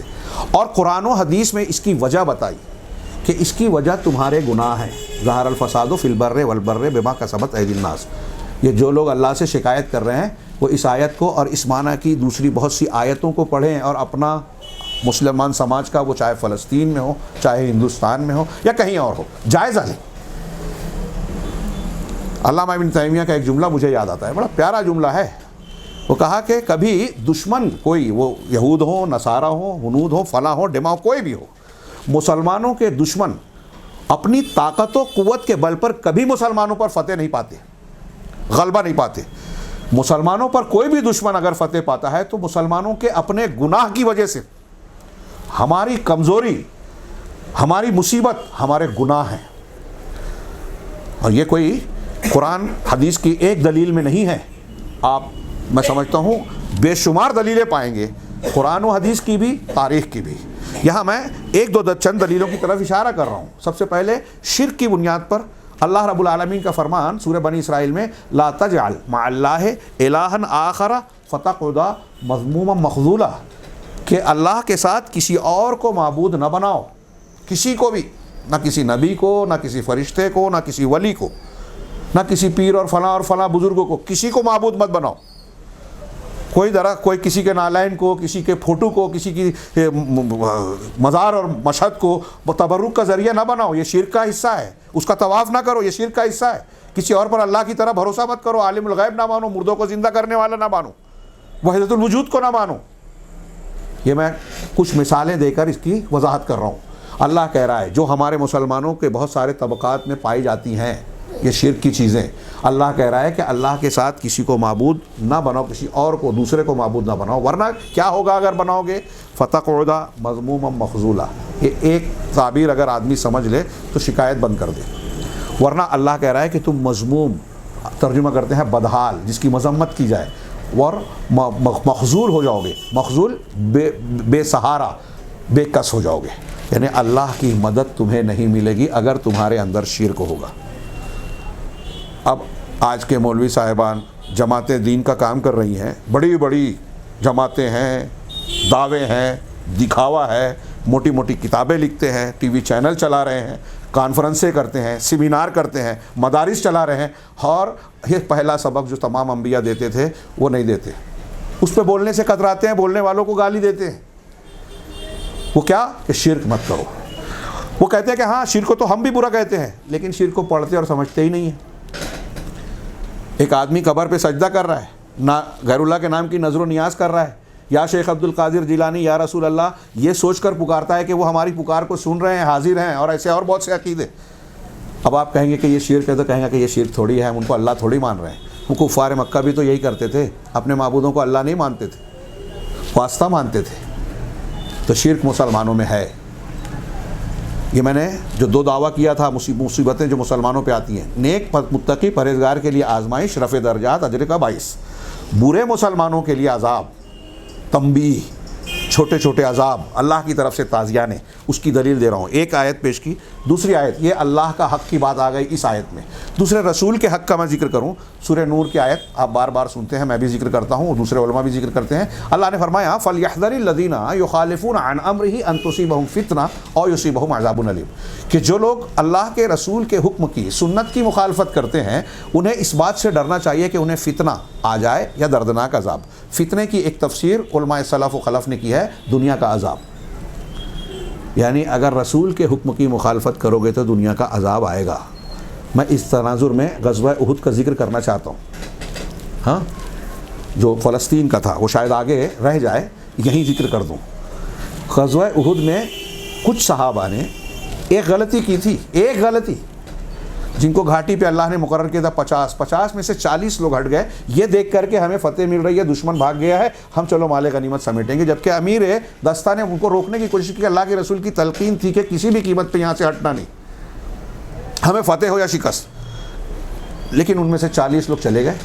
اس وقت حضرت خالد بن ولید کفار کی طرف سے تھے، اپنا دستہ لے کے اسی گھاٹی سے پیچھے سے حملہ آور ہوئے، اور مسلمانوں کی فتح کا نقشہ بدل گیا۔ شکست نہیں ہوئی لیکن فتح بھی نہیں رہی۔ پہلے وہ 10 صحابہ جو وہاں رکے تھے رسول کے حکم کے مطابق، پہلے ان کو مارا گیا۔ غور کیجئے کہ اگر غلطی مسلم سماج میں کچھ لوگ کرتے ہیں تو اس کا جو اثر ہے وہ ان کے ساتھ ساتھ ان لوگوں پر بھی مرتب ہوتا ہے جنہوں نے بظاہر غلطی نہیں کی، لیکن وہ شہید ہوئے تو نقصان بھی نہیں ہوا، اعلیٰ درجہ ملا، اللہ کے یہاں مقبول ہوئے۔ پھر اس کے بعد جو ہے مسلمانوں میں 70 صحابہ ٹوٹل شہید ہوئے، نبی کریم صلی اللہ علیہ وسلم زخمی ہوئے، آپ کی خود کی کڑیاں آپ کے رخسار مبارک میں دھنس گئیں، دانت جو ہے شہید ہوئے، چہرہ خون آلود ہوا، گھٹنا جو ہے زخمی ہو گیا۔ کتنا نقصان ہوا، ایک غلطی۔ قرآن کہتا ہے، یہ جو ابھی میں نے آیتیں پڑھی اس تناظر میں آپ پڑھیں گے قرآن میں، کہ فَأَصَابَكُمْ غَمًّا بِغَمٍّ، تم نے ایک غلطی کی، وَعَصَيْتُمُ الرَّسُولَ، وہاں کہا کہ جب تم کو اللہ نے وہ چیز دکھائی جو تم کو پسند آ رہی تھی دنیا کی، اور مال غنیمت سمیٹنے چلے گئے، رسول کو تم نے رسول کی نافرمانی کی، تو اللہ نے تم کو غم پر غم دیا، یہ سب تکالیف آئی تمہارے سامنے۔ سوچئے کہ ایک غلطی صحابہ نے کی تھی۔ آج مسلمان دنیا میں کسی بھی خطے اور حصے میں اللہ کی کتنی نافرمانیاں کر رہے ہیں، پھر بھی اللہ رب العالمین ہمیں چھوٹ دے رہا ہے، موقع دے رہا ہے، اور پھر کہیں کہیں ایسی مصیبتیں آتی ہیں تو ہم اپنا جائزہ لینے اور اصلاح کرنے کی بجائے یہ اللہ پہ سے شکوہ کرتے ہیں، اللہ سے بدگمانی کرتے ہیں۔ میں ایسا کہتا ہوں کہ ہمارے جو لوگ کہتے ہیں نا کہ سعودی عرب مجرم ہے، قطر کویت مجرم ہے، فلاں، وہ ہوں گے جتنا ہوں گے، ہم اور آپ بھی مجرم ہیں۔ کیا ہمارے اور آپ کے اعمال اور عقائد ایسے ہیں جس سے اللہ رب العالمین کی رحمت اور مدد اور نصرت ملے، یا ہمارے اعمال، عقائد اور ہماری غفلتیں ایسی ہیں کہ اللہ کے عذاب کو ہم دعوت دے رہے ہیں؟ رسول کے حکم کی مخالفت ہم میں سے کتنے لوگ کہاں کہاں کرتے ہیں۔ کوئی وراثت کا مسئلہ آتا ہے تو بولتا ہے کہ ارے میں نے محنت کی، نہیں ماننا چاہتا۔ کوئی شادی بیاہ کا موقع آتا ہے تو کہتا ہے ٹھیک ہے، روز روز شادی تھوڑی ہوتی ہے، اور عورتوں بچوں کی خواہش ہے، چلو اس معاملے میں کر لیا جائے۔ دوست احباب اکٹھا کرتے ہیں تو کہا روز روز موقع کہاں ملتا، تھوڑا انجوائے کر لیا جائے۔ جوانی کے دن مخصوص ہیں، اس لیے اس عمر میں تھوڑا گناہ کر لیں، شراب پی لیں، زنا کر لیں، موبائل کا غلط استعمال کر لیں، اور مسجد سے دور رہ کے دنیا کے دوسری خرافات کر لیں، کیا فرق پڑتا ہے؟ ایسے مختلف سطحوں پر ہم شریعت کو طاق میں ڈالتے چلے جاتے ہیں تو اللہ کی رحمت کہاں سے آئے گی؟ فرائض میں کوتاہی، نماز میں، روزے میں، زکوٰۃ میں، غلط استعمال کیا جا رہا ہے، پوری طریقے سے نکالا نہیں جا رہا ہے، ہیلے بہانے کیے جا رہے ہیں، سود لیا جا رہا ہے، ہاں یہ سارے گناہ کر رہے ہیں، تو رسول کے حکم کی مخالفت ہو رہی ہے کہ نہیں ہو رہی ہے؟ تو اللہ تعالیٰ نے تو پہلے ہی کہا ہے کہ ڈرنا چاہیے کہ فتنہ آئے گا، یہ فتنے آ رہے ہیں پوری دنیا میں مسلمانوں پر، تو اس کے ذمہ دار ہم خود ہیں۔ اللہ تبارک و تعالیٰ نے ایک اور آیت میں کہا وَمَنْ أَعْرَضَ عَنْ ذِكْرِي فَإِنَّ لَهُ مَعِيشَةً ضَنْكًا، جو میرے ذکر سے، میری شریعت سے، میرے دین سے اعراض کرے گا، صرف اس ایک جملے کو بھی سمجھ لیجئے کافی ہے، جو میرے ذکر سے، میں نے پہلے میں اللہ کا حق بتایا، دوسرے میں رسول کے حق کی مخالفت، تیسرے اب دین اور شریعت کے عمومی قرآن کا حق، قرآن و حدیث سے جو اعراض کرے گا، اللہ کے ذکر سے اعراض کرے گا، روگردانی کرے گا، توجہ نہیں دے گا، تو اللہ کہہ رہا ہے فَإِنَّ لَهُ مَعِيشَةً ضَنْكًا، تو اس کے لیے تنگ زندگی ہوگی، تنگ گزران ہوگا۔ اور پھر آگے آیت، فی الحال تشریح کا موقع نہیں ہے، ابھی جلدی میں نے اس پر خطبہ دیا تھا، آگے آیت پڑھیے تو آخرت کے عذاب کا ذکر آیت کے اگلے حصے میں، جس سے بالکل صاف ہو جاتا ہے کہ معیشتاً ضنکا والا عذاب دنیا کا ہے یا قبر کا ہے، جیسا کہ بعض علماء کہتے ہیں، دونوں مراد ہو سکتا ہے، اور دونوں مراد ہے کہ قبر میں جو ہے گنہگار کو جو ہے قبر جو ہے وہ پیس دے گی، اس کو کیا کہیں گے، جکڑ دے گی، دونوں انگلیاں ڈال کے اللہ کے اس نے بتایا، اور دنیا میں تنگ زندگی کیا ہے، فاقہ ہونا، پریشان ہونا، مصیبتوں کا آنا، دشمن کا مسلط ہو جانا، اور گھروں کا اجڑ جانا، برباد ہو جانا وغیرہ وغیرہ، جو دنیا کی مصیبتیں ہیں وہ سب آ گئی اس میں۔ ایک آیت سورہ توبہ کی آخر کی ہے، اولا یرون انہم یفترون فی کل عام مرۃ او مرتین ثم لا یتوبون ولا هم یذکرون، کیا وہ دیکھتے نہیں کہ سال میں ایک مرتبہ دو مرتبہ فتنے میں ڈالے جاتے ہیں، پھر بھی توبہ نہیں کرتے اور نصیحت نہیں پکڑتے؟ مطلب یہ کہ جو مصیبتیں آتی ہے اس پر ہم ایک دوسرے پر الزام دینے، اللہ رب العالمین سے شکوہ شکایت اور بدگمانی کرنے کی بجائے ہمیں اپنا جائزہ لینا چاہیے، اپنے گناہوں سے توبہ کرنی چاہیے، اور جو ہے نصیحت لینی چاہیے کہ اللہ رب العالمین کے چاہے بغیر جب ایک پتا بھی نہیں ہلتا اور پورا فلسطین جل رہا ہے، تباہ ہو رہا ہے، غزہ، پورا غزہ جو ہے تباہ ہو رہا ہے، شام میں لاکھوں لوگ مار دیے گئے، اور دوسری جگہوں پر جو ہے مصیبتیں آ رہی ہیں، تو ظاہر سی بات ہے کہ اللہ کی مشیت سے ہی ہو رہا ہے، اور اللہ کی کوئی مشیت یا کوئی فیصلہ حکمتوں سے خالی نہیں ہوتا، بیکار نہیں ہوتا، ظلم نہیں ہوتا۔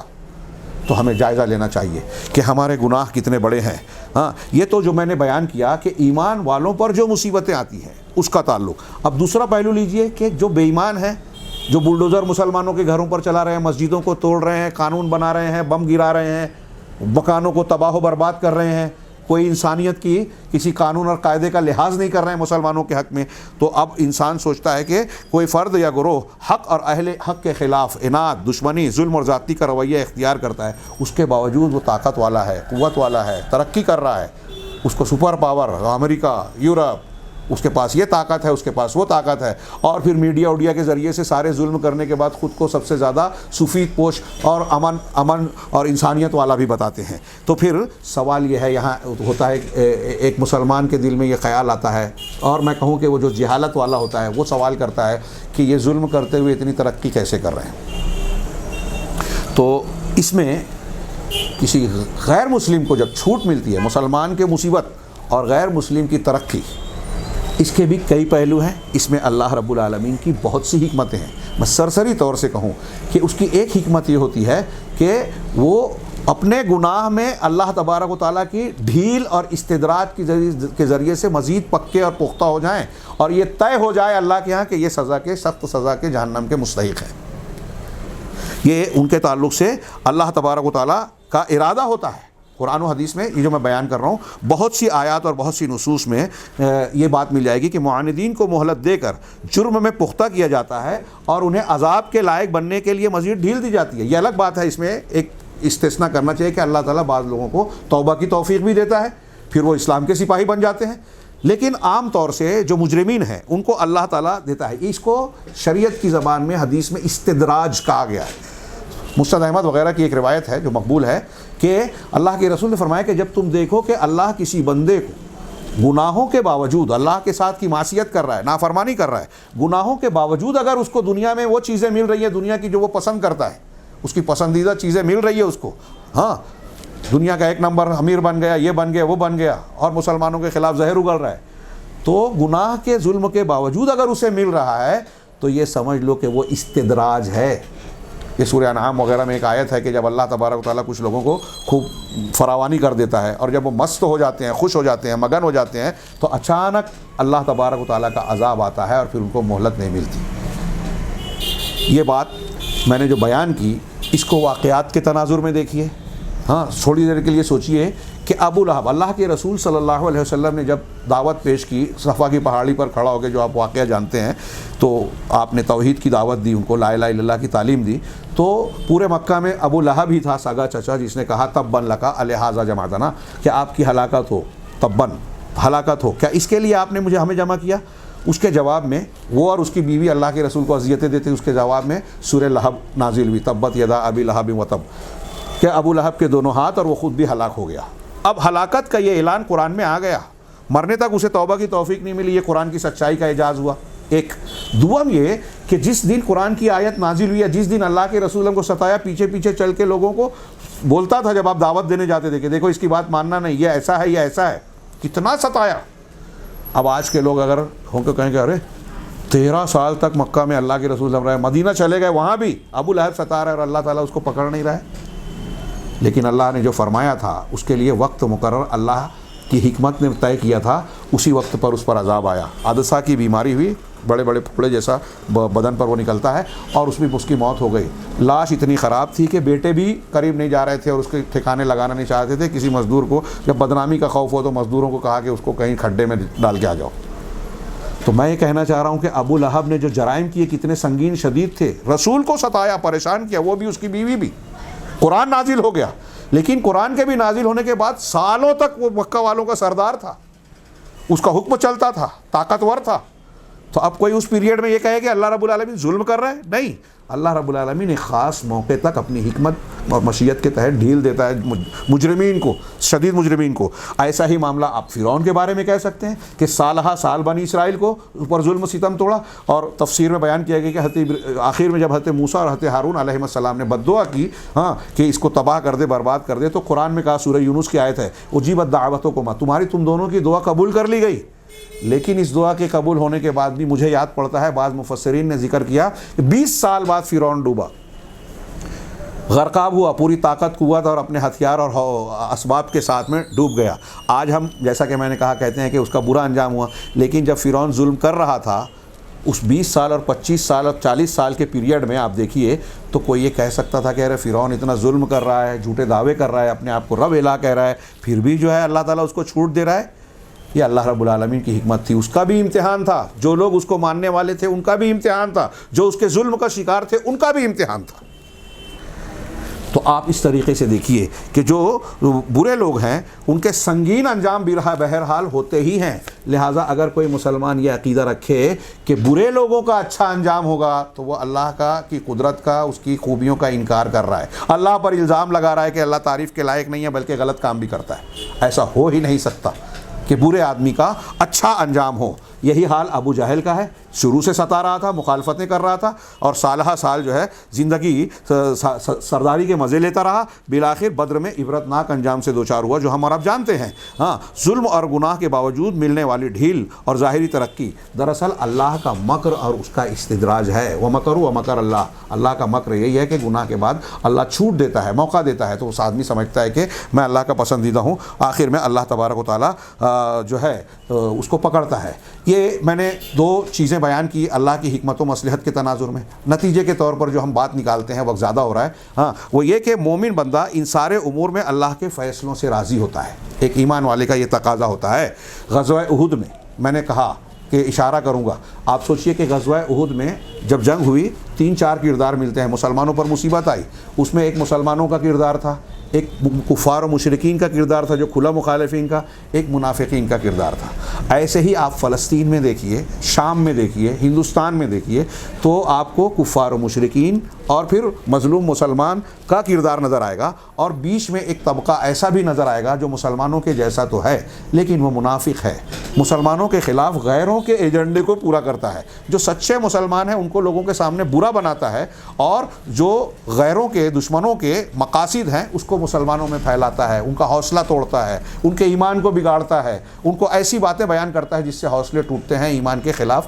آدمی بات کرتا ہے. چنانچہ غزوہ احد کے وہ کردار آپ کو یہاں بھی نظر آئیں گے. اسی طرح مشرکین مکہ اور ایک معاملہ جو ہے صلح حدیبیہ کا سامنے لیجئے. جب صلح ہوئی, اللہ رب العالمین نے اس صلح کو انا فتحنا لک فتحا مبینا کہہ کے کہا کہ یہ تم کو کھلی ہوئی فتح ملی ہے. حضرت عمر کو یہ بات سمجھ میں نہیں آ رہی تھی, وہ آپ واقعہ پڑھیے, اعتراض کر رہے تھے کہ کیا یہ فتح ہے. دیکھیے آج کو لوگ تو پہلے فتح حضرت ابوبکر صدیق سے کہا, ابوبکر صدیق مطمئن تھے کہ جب اللہ نے کہا رسول نے کہا تو ہم مانتے ہیں. دیکھیے یہاں حضرت ابوبکر صدیق کا ایمان اور یقین ان سے اونچا. پھر بعد میں حضرت عمر بھی قائل ہو گئے, اور پھر بعد کے واقعات نے بتایا کہ صلح حدیبیہ بظاہر مسلمانوں نے دب کر کی تھی.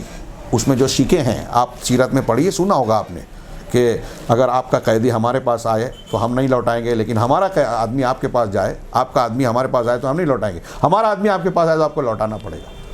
مکہ کے ایک شک میں بتا رہا ہوں, اور اس کو قبول کیا. تو بظاہر اس میں کمزوری نظر آ رہی ہے, لیکن حقیقت میں اس میں طاقت ہے کہ مسلمانوں کو یہ کانفیڈنس ہے کہ ہمارا کوئی آدمی ان کے پاس واپس نہیں جائے گا. ان کو ڈر ہے کہ ہمارے آدمی ادھر جائیں گے, اس لیے یہ رکھیں شرط. تو مسلمانوں کے لیے فتح, اور جب صلح حدیبیہ ہوئی تو فتح مبین کیسے ثابت ہوئی کہ اس درمیان میں دعوت و تبلیغ کا کام بڑے پیمانے پر پورے عرب میں ہوا, اور بہت سارے قبائل اسلام میں داخل ہوئے. میں یہاں صلح حدیبیہ کی مثال اس تناظر میں دے رہا ہوں کہ اللہ تعالیٰ کے بعض فیصلوں میں ہمیں لگتا ہے کہ ہم دب رہے ہیں, لیکن وہ ہمارے لیے خیر ہوتا ہے. ایسے ہی کچھ واقعات مصیبتوں پریشانی کے ہمیں نظر آ رہے ہیں, تو وہاں ہمیں یہ یقین رکھنا چاہیے کہ اس میں اللہ رب العالمین نے ہمارے لیے, مسلمانوں کے لیے کوئی نہ کوئی خیر ضرور رکھا ہے. اللہ تبارک و تعالیٰ ظلم نہیں کرتا. اب اس تناظر میں ہم یہ کہیں گے کہ جب بندہ مومن یہ مانتا ہے تو اسے اللہ تبارک و تعالیٰ سے بدگمان نہیں ہونا چاہیے. اللہ تبارک و تعالیٰ سے بدگمان کون ہوتا ہے؟ جو اللہ تعالیٰ کے اسماء و صفات پر کما حقہ ایمان نہیں رکھتا, اللہ کی معرفت نہیں رکھتا, اللہ کی حکمت کو نہیں مانتا, اللہ کے علم و قدرت کو نہیں مانتا, اللہ تبارک و تعالیٰ کی تقدیر کا انکار کرتا ہے. اور یہ میں نے جیسا کہ شروع میں کہا تھا کہ کفار, مشرکین اور منافقین کا شیوا ہے. بات کو سمیٹتے ہوئے قرآن کی 2 آیت اور علامہ ابن قیم کی ایک عبارت بات کا بیان کر کے میں پڑھتا ہوں. یہ شیخ محمد عبد الوہاب رحمہ اللہ کی جو مشہور عام کتاب ہے, عالمی سطح پر جو اللہ نے قبولیت بخشی ہے, کتاب التوحید, اس میں اللہ سے بدگمانی کا ایک باب باندھا ہے. اس باب کو پڑھیے. میں اسی میں دی ہوئی آیت میں نے شروع میں پڑھی تھی, اس کا ابتدائی حصہ اور علامہ ابن قیم کی عبارت پڑھ رہا ہوں. اس کی شرح کا فی الحال موقع نہیں ہے. اللہ نے ارشاد فرمایا یظنون باللہ غیر الحق ظن الجاہلیہ یقولون هل لنا من الامر من شیء. یہ منافقین کی بات ہے. غزوہ احد میں جب مسلمان گئے اور ان کو نقصان پہنچا تو جیسے ہمارے لوگ بولتے نا کہ ہم بول رہے تھے نا یہ نہیں ماننا چاہیے تھا, تو اللہ اور رسول کے حکم کی تعمیل پر یہ لوگ تانا کس رہے ہیں کہ مسلمان اگر ہماری بات مان لیتے, گھر میں رہتے, تو یہاں غزوہ احد میں بدر احد کے میدان میں جو ہے شہید نہ کیے جاتے, نقصان نہ اٹھاتے. تو کہا اس تناظر میں کہ یہ منافقین اللہ کے بارے میں جاہلیت والے ناحق گمان کر رہے تھے. جاہلیت والا یعنی اسلام کا تقاضا طریقہ نہیں ہے کہ اللہ تبارک و تعالیٰ سے بدگمانی کی جائے. کیا بدگمانی آگے واضح ہوگا. کہتے ہیں کہ اس امر میں ہمیں بھی کچھ اختیار ہے, ہم اپنے طور سے فیصلہ کر سکتے ہیں. آپ فرما دیں کہ ان امور میں کسی کا کچھ حصہ نہیں, سارے اختیارات صرف اللہ کے قبضے میں ہیں. یہ لوگ اپنے دلوں میں بہت سی باتیں مخفی رکھتے ہیں جو آپ پر ظاہر نہیں کرتے. کہتے ہیں کہ اگر ہمارے بس میں ہوتا تو ہم یہاں مارے نہ جاتے. غزوہ احد میں مارے نہیں جاتے اگر ہماری بات مان لیتے, ہمارے بس میں ہوتا. آپ ان سے کہہ دیں کہ اگر تم موت سے بچنے کی بات کر رہے ہو, جو مرا وہ زندہ بچ جاتا, آپ یہ کہہ رہے ہو, تو آپ ان سے کہہ دیں کہ اگر تم اپنے گھروں میں بھی ہوتے تو جن کی موت لکھی تھی وہ ضرور اپنی قتل گاہوں کی طرف نکل آتے. اور یہ سارا ماجرا اس لیے پیش آیا کہ اللہ تعالیٰ تمہارے سینوں کی بات کو, یہاں حکمت جو میں نے ابھی بیان کیا کہ ان مصیبتوں کی کیا حکمت ہوتی ہے, تو دیکھیے اس آیت میں کہا کہ یہ سارا معاملہ کیوں ہوا, تاکہ اللہ تمہارے سینوں کی بات کو آزمائے, جانچ لے, پڑتال لے وے, اور تمہارے دلوں میں جو کچھ ہے اسے خالص کر دے اور نکھار دے, نیک لوگوں کو نکھار دے وے. یقیناً اللہ دلوں کا حال خوب جانتا ہے. نیز اللہ نے فرمایا الظانین باللہ ظن السوء علیہم. یہاں اتنی آیت ہے, میں نے شروع میں یہ آیت بھی پورا کچھ حصہ زیادہ پڑھا. اللہ نے سورہ فتح میں مومنین کے اجر عظیم کا ذکر کرنے کے بعد کہا وَيُعَذِّبُ الْمُنَافِقِينَ وَالْمُنَافِقَاتِ وَالْمُشْرِكِينَ وَالْمُشْرِكَاتِ. غور سے سنیے کہ تاکہ اللہ عذاب دے منافق مردوں, منافق عورتوں, مشرک مردوں, مشرکہ عورتوں کو, الظانین باللہ ظن السوء, جو اللہ پر برا گمان کر رہے تھے, بدگمانی کر رہے تھے, علیہم دائرۃ السوء, انہی پر اس برے گمان کا وبال ہے، اس کا مزہ وہی چکھنے والے ہیں۔ اب دیکھیے جو آگے آیت میں ہے کتنی شدید وعید ہے اللہ کے ساتھ برے گمان کرنے والوں کے بارے میں۔ اللہ نے اس آیت میں کیا کہا کہ اللہ تعالیٰ کا غضب ان پر ہوا، وغضب اللہ علیہم، اللہ ان پر غضبناک ہوا، ولعنہم، ان پر لعنت کی، وأعد لہم جہنم، اور ان کے لیے جہنم کو تیار رکھا ہے، وساءت مصیرا، اور یہ بہت برا ٹھکانہ ہے۔ اس ضمن میں علامہ ابن قیم کی عبارت میں پیش کر رہا ہوں جو امام محمد بن الوہاب رحمہ اللہ نے نقل کی ہے، اس کا یہ ترجمہ ہے۔ امام ابن القیم پہلی آیت کے ضمن میں کہتے ہیں کہ اس آیت میں لوگوں کے جس جاہلانہ ناحق گمان کا ذکر ہے وہ یہ ہے کہ وہ لوگ گمان کرنے لگے تھے۔ غور سے سنیے، فلسطین کے تناظر میں جو لوگ تبصرے کرتے ہیں اللہ کی ذات پر، فیصلوں پر اعتراض کرتے ہیں، حالات اور واقعات پر شکوے شکایات کرتے ہیں اللہ کے جناب میں، تو ان کے تعلق سے وہ لوگ غور سے سنیں کہ وہ لوگ گمان کرنے لگے تھے کہ اللہ سبحانہ و تعالیٰ اپنے رسول کی مدد نہیں کرے گا، اور ان کی دعوت اور مشن جلد ہی ختم ہو جائیں گے۔ غور کیجئے، اللہ مدد نہیں کرے گا ایسا گمان کر رہے ہیں کون؟ منافقین۔ ایک یہ، اور اس کو اگر اس طرح بھی سوچیں کہ اللہ مدد نہیں کر پائے گا، یہ بھی بدگمانی ہے کہ اللہ کی قدرت سے باہر سمجھ رہے ہیں آپ۔ اللہ بچا نہیں سکتا، جس نے ابراہیم علیہ السلام کو آگ سے بچایا، آگ کو سلامتی والا بنا دیا، اور جس نے موسیٰ علیہ السلام اور بنی اسرائیل کو دریا میں راستہ دے کے فرعون کے جبر استبداد سے نکالا، جس نے رسول اللہ صلی اللہ علیہ وسلم کو شب ہجرت جو ہے مشرکین کے بیچ سے نکالا، کیا وہ اللہ مسلمانوں کی مدد نہیں کر سکے گا؟ یہ منافقین سمجھتے ہیں۔ اور جو لوگ فلسطین کے بارے میں اس قسم کا تبصرہ کر رہے ہیں وہ سوچئے کہ وہ کہاں کھڑے ہیں، اس میں تو نہیں آ رہے ہیں۔ اور اس کی ایک تفسیر یہ بھی ہے کہ وہ گمان کرنے لگے تھے، منافقین یہ گمان کرنے لگے تھے کہ مسلمانوں پر جو مصیبت آئی ہے وہ اللہ تعالیٰ کی تقدیر اور حکمت سے نہیں ہے، یہ اللہ کی تقدیر نہیں ہے، یا تو یہ کہیں یا یہ کہیں کہ یہ اللہ کی تقدیر اور حکمت کے خلاف ہے۔ دونوں صورتوں میں وہ اللہ پر الزام لگا رہے ہیں، انکار کر رہے ہیں، ایمان کے خلاف کفر کا راستہ اختیار کر رہے ہیں، گویا وہ لوگ اللہ تعالیٰ کی حکمت، اللہ حکیم ہے، اللہ کی حکمت کا، اس کی تقدیر کا اور رسول اللہ صلی اللہ علیہ وسلم کی کامیابی کا انکار کرنے لگے اور سمجھنے لگے تھے کہ یہ دین باقی ادیان پر غالب نہیں آئے گا۔ منافقین اور مشرکین کا یہی وہ غلط گمان ہے جس کا ذکر سورہ فتح میں اللہ تعالیٰ نے اس آیت میں کیا، الظانین باللہ ظن السوء علیہم دائرۃ السوء، کہ جو لوگ اللہ کے بارے میں غلط گمان رکھتے ہیں اس کا وبال انہی پر آئے گا۔ کیا؟ کیونکہ یہ آخری چند لائن ہے، بہت غور سے سنیں، نتیجے کی بات میں سمجھتا ہوں، یہ ہمارے ایمان سے تعلق رکھتا ہے۔ اگر ہم نے اس کو صحیح نہیں سمجھا تو ہم کافر بھی بن سکتے ہیں، اللہ تبارک و تعالیٰ کی حکمت، تقدیر اور مشیت کا اگر انکار کرتے ہیں، اس پر اعتراض کرتے ہیں۔ اللہ ہمیں کفر سے بچائے۔ چنانچہ جو لوگ اللہ کے، کیونکہ ایسا گمان اللہ کی شان، ایسا گمان کہ اللہ مدد نہیں کرے گا، مدد نہیں کر پائے گا، مسلمانوں کی سنتا نہیں ہے، ظالموں کو سزا نہیں دیتا، مظلوموں کی مدد نہیں کرتا، اس قسم کے جو خیالات ہیں، گمان ہیں، یہ کہہ رہے ہیں کہ یہ اللہ کی شان، مرتبہ، اس کی حکمت، تعریف و بزرگی اور سچے وعدے کے خلاف ہے۔ اب یہ دیکھیے اللہ تعالیٰ کی شان، یعنی اس کا جو مقام ہے، جب ہم کہتے ہیں الحمدللہ، میں شروع میں کہا تمام تعریف اللہ کے لیے، اگر اللہ تبارک و تعالیٰ ایسا ہے جیسا یہ کہہ رہے ہیں تو اللہ تعریف کے لائق نہیں ہوگا، اس کی عظمت شان کے خلاف ہوگا۔ ہم دنیا میں بھی اگر کوئی کسی ادارے کو چلا رہا ہے، اسکول کلاس کو چلا رہا ہے، اور بچے جو ہے اس کے کنٹرول میں نہیں، کہتے ہیں کہ اس کے اندر ایڈمنسٹریشن نہیں ہے، صلاحیت نہیں ہے اس استاد میں، ٹیچر میں، بچوں کو کنٹرول نہیں کر پاتا۔ اللہ تبارک و تعالیٰ پوری کائنات کو چلا رہا ہے، پتے پتے پر اس کی حکمرانی ہے، تو اللہ رب العالمین ایک چیز چاہے گا نہیں کر پائے گا؟ کفار اور مشرکین کسی پر بم برسانا چاہیں، کسی کو جو ہے تباہ کر دینا چاہیں، اللہ رب العالمین ان کو روکنا چاہے نہیں روک پائے گا؟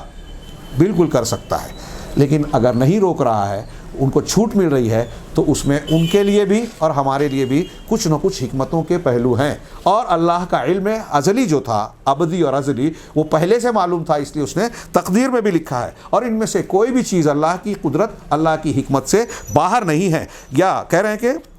یہ سب جو ایسا کہتے ہیں، اللہ کا وعدہ بھی ہے نا مومنوں کی مدد کرے گا، تو اب جو لوگ کہہ رہے ہیں اللہ مومن کی مدد نہیں کر رہا ہے، نہیں کرتا، تو وہ اللہ کے اس وعدے کو جھوٹا وعدہ سمجھ رہے ہیں، وہ بھی اللہ رب العالمین کی شان کے خلاف ہے، اس کی بزرگی، عظمت، کبریائی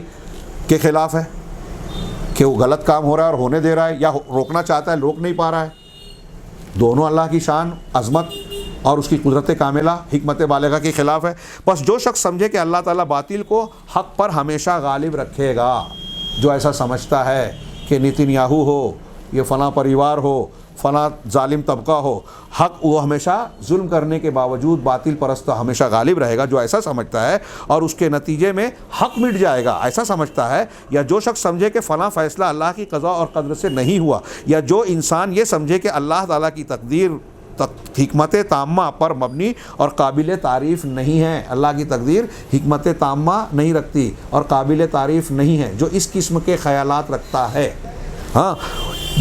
بلکہ یہ محض مشیت ہے، تو ایسا عقیدہ رکھنے اور ایسی باتیں کرنے والے کافر ہیں، ان کے لیے جہنم کا عذاب ہے۔ بہت سے لوگ اپنے اور دوسروں سے متعلقہ کاموں میں اللہ کے بارے میں سوء ظن رکھتے ہیں۔ آج ہم مسلمانوں میں بھی ایسے بہت سے ہیں، علامہ ابن قیم کہہ رہے ہیں ہاں اس بدگمانی سے وہی لوگ محفوظ رہتے ہیں۔ بدگمانی سے اللہ کے بدگمانی سے بچے گا کون؟ جو لوگ اللہ کی ذات، اس کے اسماء و صفات اور اس کی حکمت و تعریف کے اسباب کو پہچانتے ہیں،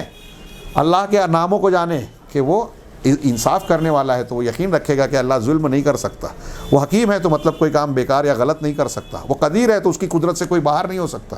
تو اللہ کے، یہ میں کچھ مثال دے رہا ہوں، اللہ رب العالمین کے اسماء و صفات کا معنی اور مطلب جو مانے گا، ایمان رکھے گا، وہ ایسی بات نہیں کہہ سکتا کہ اللہ کا کام غلط ہے،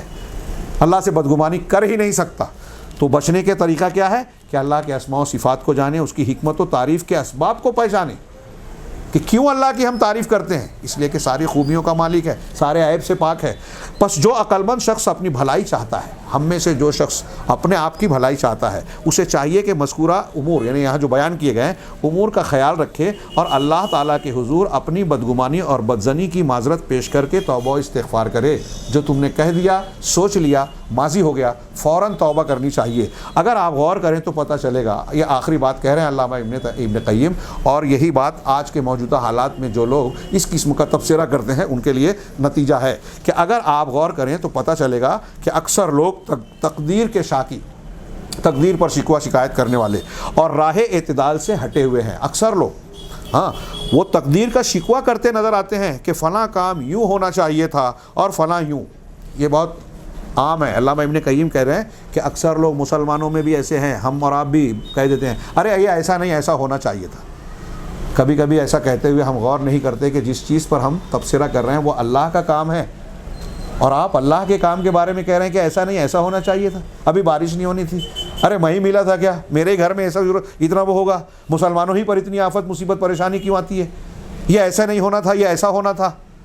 اگر کوئی ایسا کہہ رہا ہے تو وہ اللہ کے ساتھ بدگمانی کر رہا ہے۔ کسی شخص میں یہ نقص تھوڑا ہے، کسی میں زیادہ، یہ کمی آپ میں اور ہم میں کسی میں کم ہے، کسی میں زیادہ، لیکن اس غلطی میں بہت سارے لوگ ملوث ہیں۔ بعض لوگ غور نہیں کرتے تو عقیدے کی حد تک نہیں گئے۔ اگر یہ عقیدہ ہو گیا، انسان ایسا مان لے کہ ارے اللہ مدد نہیں کر رہا ہے، نہیں کرتا، اس کی تقدیر ٹھیک نہیں ہے، اس کا فیصلہ ٹھیک نہیں ہے، اس کے فیصلے پر اعتراض ہو، تو اس کا مطلب آدمی کافر ہو گیا۔ ہاں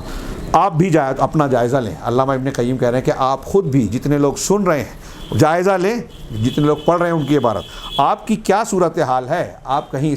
اس بیماری میں آپ بھی تو نہیں ملوث ہیں؟ کیا آپ ایسی بدگمانی سے بچے ہوئے ہیں؟ فَإِن تَنْجُ مِنْهَا تَنْجُ مِنْ ذِي عَزِيمَةٍ، یہ عربی کا ایک شعر لکھا انہوں نے، وَإِلَّا فَإِنِّي لَا إِخَالُكَ نَاجِيَةً، اگر آپ اس سے بچے ہوئے ہیں تو آپ ایک بہت بڑی مصیبت سے نجات پا چکے ہیں، وگرنہ میں نہیں سمجھتا کہ آپ کے لیے کوئی راہ نجات ہے۔ اگر اس سے نہیں بچے تو آپ نجات نہیں پا سکتے، اور اگر اس سے بچ گئے تو اللہ تبارک و تعالیٰ نے آپ کو بہت بڑی چیز سے بچایا۔ اللہ کے بارے میں بدگمانی سے ہمیں محفوظ رہنے کی ضرورت ہے، اس کے لیے ہمیں دعا بھی کرنی چاہیے، اور جیسا کہ میں نے عرض کیا انبیاء کا طریقہ تھا کہ یہ بدگمانی وہ نہیں کرے گا جو اللہ کو پہچانے گا، اس کی عظمت کو جانے گا، اس کی خوبیوں کو جانے گا، اس کے اسماء و صفات کی معرفت رکھے گا، اس کے اسماء و صفات کی معرفت رکھے گا۔ لہٰذا ہم کو اپنی توحید کو مضبوط بنانا چاہیے۔ جب ہم یہ جانیں گے تو ہماری آنکھیں یہ دیکھ سکے گی کہ جو مصیبت و پریشانیاں آ رہی ہیں اس میں کہیں نہ کہیں اللہ کی حکمت ہے، ہمارے اپنے گناہوں کا نتیجہ ہے، اور ہم جب ایسا سوچنے لگیں گے تو گناہوں سے توبہ کریں گے، اصلاح ہوگی،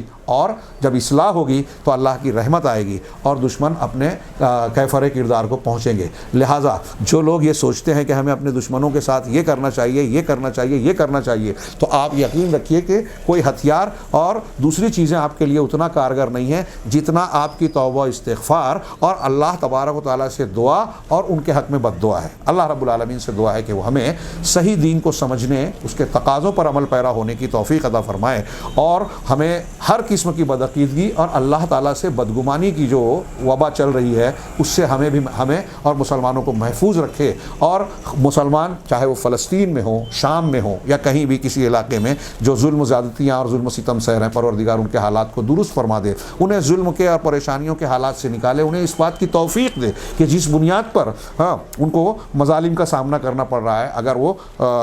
گناہ کی وجہ سے ہے تو پروردگار انہیں اور ہمیں گناہوں سے توبہ کی توفیق دے، اور اگر یہ ان کی آزمائش ہے تو پروردگار آزمائش میں ثابت قدم رکھ کے دشمنوں کو ان کے انجام تک پہنچائے، مسلمانوں کی مدد فرمائے، دنیا اور آخرت میں ہر قسم کے عذاب سے ہمیں اور سب مسلمانوں کو محفوظ رکھے۔ وآخر دعوانا ان الحمد للہ رب العالمین وصلی اللہ علی نبینا محمد۔